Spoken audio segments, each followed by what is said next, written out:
तो फाइनली दोस्तों बिहार जमीन सर्वे के रिगार्डिंग एक नया नोटिफिकेशन जारी कर दिया गया है बिहार सरकार द्वारा, जो कि देख सकते हैं आपके डिस्प्ले पे दिखलाई दे रहा है, जिसमें दो तरह का कॉलम बनाया गया कि क्या आपके लिए आवश्यक है और क्या आपके लिए आवश्यक नहीं है। तो इस वीडियो को आप एंड तक जरूर देखिएगा, बहुत ही महत्वपूर्ण अपडेट वीडियो होने वाला है।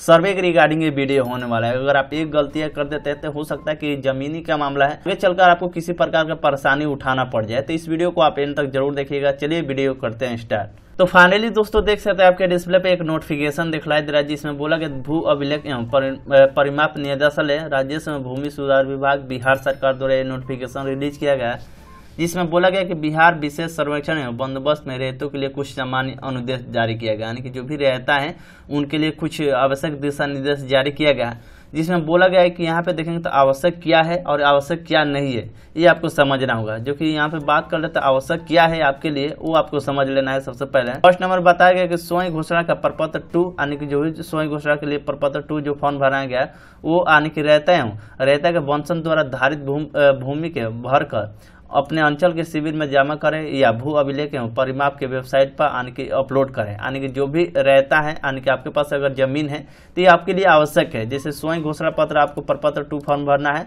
और उसके बाद रहते के वंशज के लिए यानी कि एक प्रकार से बोले तो वंशावली बनाकर भू धारिता भूमि के भरकर अपने अंचल के शिविर में जमा करें, यानी कि आपके पंचायत में अगर शिविर लग रहा है तो वहां पे आपको जमा करना है, या इसके ऑफिशियली जो वेबसाइट है DI के वेबसाइट जो है dirs.bihar.gov.in पर आपको अपलोड करना है। ये आपके लिए आवश्यक है, लेकिन आवश्यक नहीं है तो प्रपत्र 3.1 में वंशावली पर कार्यपालक पदाधिकारी नोटरी पब्लिक के समक्ष शपथ करने की आवश्यक नहीं है, यानी कि आवश्यक आपके लिए ये नहीं है कि प्रपत्र जो 3 जो फॉर्म है वंशावली यानी 3.1 वंशावली पर कार्यपालक दंडाधिकारी या नोटरी पब्लिक के समक्ष शपथ करने की आवश्यक भी नहीं है, यानी इतना आपको आवश्यक नहीं है, या आप नहीं भी करेंगे तो भी आपका चल पाएगा। दूसरा नंबर देखें तो बहुत ही महत्वपूर्ण जानकारी दिया गया, जो कि आपको ये दिशा निर्देश ध्यान में रखना चाहिए। बोला गया खतियानी रहता या जमबंदी रहता के वंशज को स्वयं प्रपत्र 3 जो फॉर्म है यानी 3.1 फॉर्म है वंशावली वाला, उसे आपको अच्छी तरह से तैयार करना है और अपने अंचल और शिविर में जमा करना है, और उसके निदेशालय अगर आप अंचल शिविर में जमा नहीं करेंगे तो आपकी इस वाले वेबसाइट पर भी आपको अपलोड करना है। तो ये कुछ जानकारी दिया गया। दूसरा नंबर इसमें बताया गया जो कि आवश्यक नहीं है, इसमें बोला गया प्रपत्र 3.1 में वंशावली पर संबंधित ग्राम पंचायत के प्रतिनिधि से हस्ताक्षर कराना आवश्यक नहीं। जैसे कि काफी ज्यादा लोग बोल रहे हैं कि मुखिया, वार्ड, सरपंच उन लोगों से साइन कराना जरूरी है यानी वंशावली पर, तो ऐसा बिल्कुल भी नहीं है। आप नहीं भी कराएंगे तो भी आपको चल जाएगा, ठीक है, यानी सिग्नेचर वगैरह कराना किसी प्रकार का जरूरी नहीं समझा गया है विभाग द्वारा। तो ये ध्यान रखिएगा, अगर नहीं भी कराते तो डरने वाली बात नहीं, आपका हो जाएगा जमीन सर्वे।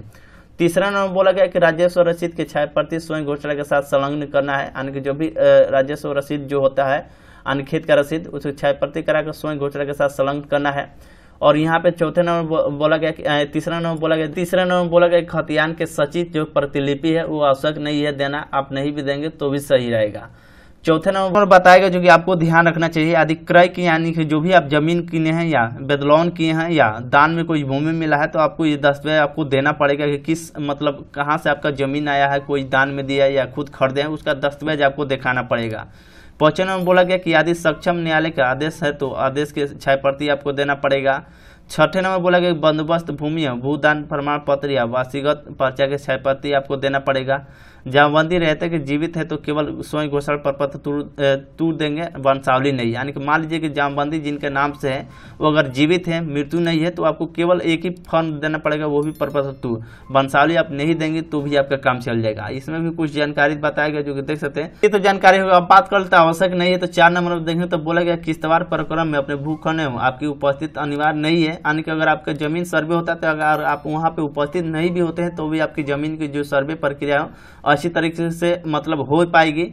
5 नंबर बोला गया कि राजस्व रसीद अवतन ऑनलाइन प्रति आवश्यक भी नहीं है। तो ये कुछ जानकारी था जो कि देख सकते हैं राजस्व जो रसीद होता है यानी कि खेत का रसीद अवतन करना या ऑनलाइन प्रति आवश्यक लगाना वो आपको आवश्यक नहीं है। अगर नहीं भी करते हैं तो भी आपका जमीन का जो सर्वे है वो हो पाएगा। तो यही कुछ कंडीशन दिया गया था जो कि आपको उम्मीद करता हूँ पूरी जानकारी समझ में आई होगी। जानकारी आया है बिहार सरकार यानी कि राजस्व भूमि सुधार विभाग द्वारा जो कि दिशा निर्देश जारी किया गया है। उम्मीद करता हूँ आपको पूरी जानकारी समझ में आई होगी। अगर नहीं समझ में आ रही है तो हमारे टेलीग्राम ग्रुप ज्वाइन कर लीजिएगा, जिसका लिंक हमने वीडियो डिस्क्रिप्शन में दे रखा है। वहां से आपको ये टेम्पलेट मिल जाएगा, आप खुद से ही पढ़कर समझ सकते हैं। चलिए मिलते हैं किसी नेक्स्ट वीडियो में, तब तक के लिए धन्यवाद।